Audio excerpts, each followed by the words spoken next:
Please. Zero budget film అనేది మీరు invent చేస్తున్నారు. ఇప్పుడు జీరో బడ్జెట్ ఫిలింలో తీద్దాం అంటున్నారు, కానీ ప్రతిదీ పైసలతో చెప్తే ఏది నడవదు. జీరో బడ్జెట్ అని మీరు ఎట్లా చెప్తారు? అవును కదా, ఇప్పుడు కాన్సెప్ట్ ఉంది, దానికి ఏమైనా డబ్బులు కావాలన్నా? రైటర్స్ ఆన్లైన్లో 100 మంది దొరుకుతారు, అవకాశాలు వస్తున్నారు సార్. కాన్సెప్ట్ రెడీ అయిపోతుంది, మీ చేత కాకపోతే అంటే రైటర్స్తో చేంజ్ చేసుకోండి. మీకు రైటర్స్గా దొరకలేదంటే నాకు జస్ట్ మెసేజ్ పెట్టండి, 100 మందిని మీకు పరిచయం చేస్తాను. స్క్రిప్ట్ రెడీ చేయండి, మీకు సింపుల్గా చెప్పుకుంటూ వెళ్తున్నాను చూడు, 2 నిమిషాల్లో చెప్పేస్తాను.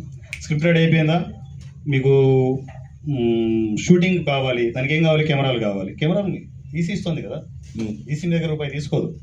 వన్స్ మీరు డైరెక్ట్గా ఫైనల్ అయిపోతే ఈసీనే మొత్తం చూస్తుంది. ఓకే, 1 రూపాయి తీసుకోదు, ఇవ్వదు.